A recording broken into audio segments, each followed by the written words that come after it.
दोस्तों नमस्कार। अभी हम मिथिला हाट के अंदर है और जैसा कि आपको दिख पा रहा होगा कि हमारे पीछे एक बहुत ही भयंकर और विशाल आपको तालाब दिख रहा होगा। ये काफ़ी एकड़ में फैला हुआ ये तालाब है। इसके अंदर स्विमिंग भी होती है, बोट भी चलती है और जब आप को टिकट लेकर के बोट के अंदर भी जाना होता है। अगर आप चाहते हैं कि इनके अंदर बोट से सैर करें, इनके तालाब के अंदर घूमें, तो उनकी भी यहाँ पर व्यवस्था है और बोट के द्वारा आपको पूरे तालाब के अंदर घुमाया जाएगा। और जिस प्रकार से काफ़ी एक सुदृढ़ दिखने में लग रहा है और भंसाघर के बारे में हमने जितना सुना था उससे कहीं ज़्यादा बढ़ कर के भंसाघर के अंदर की जो आपको सारी चीज़ें हैं वो दिखने के लिए मिल रही है। एक एक चीज़ों को मैं बारीकी तरीके से आपको दिखाऊंगा कि किस प्रकार से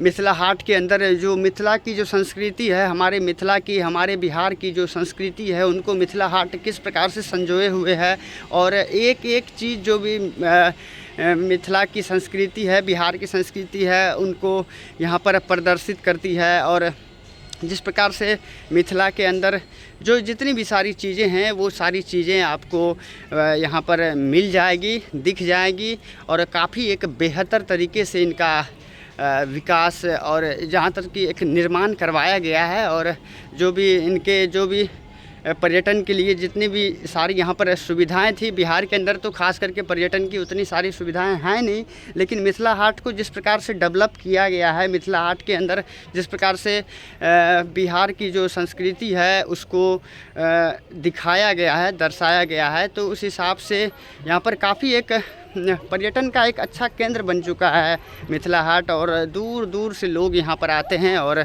मिथिला हाट की जो खूबसूरती है उनका दीदार करते हैं, उनको देखते हैं और फिर वो अपने अपने कैमरों में अपने अपने फ़ोटो के जिस हिसाब से उनको अपनी अपनी यादों में बनाकर ले जाते हैं। काफ़ी सारे लोग यहाँ पर आए हुए हैं। आज तो आपको बुधवार का दिन है तो आज उतनी ज़्यादा भीड़ आपको नहीं दिख रही होगी, लेकिन जिस प्रकार से आपको संडे के दिन यहाँ पर संडे के दिन इतनी बेहतर आपको इतनी ज़बरदस्त भीड़ दिखाई देगी कि आपको उसका अंदाज़ा नहीं होगा कि किस प्रकार से यहाँ पर मिथिला हाट के अंदर लोगों का जो एक ज़बरदस्त क्रेज़ है, लोगों के अंदर जो एक ज़बरदस्त दीवानगी है मिथिला हाट को अंदर देखने की।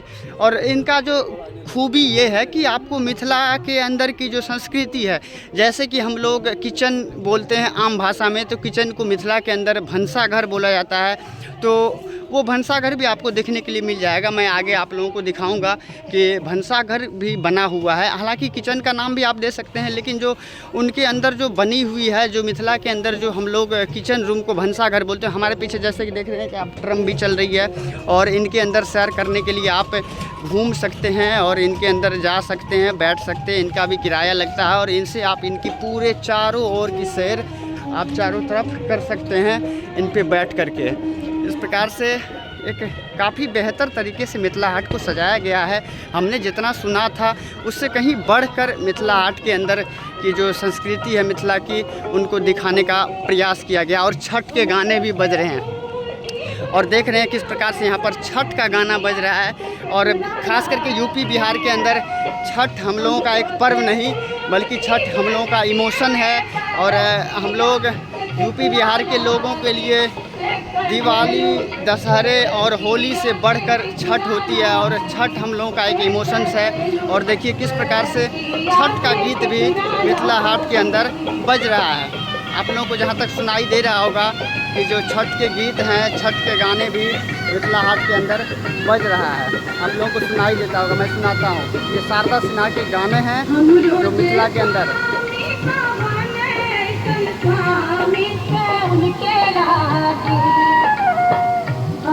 बिहार की जो संस्कृति है उनको खींच लाती है छठ का गाना।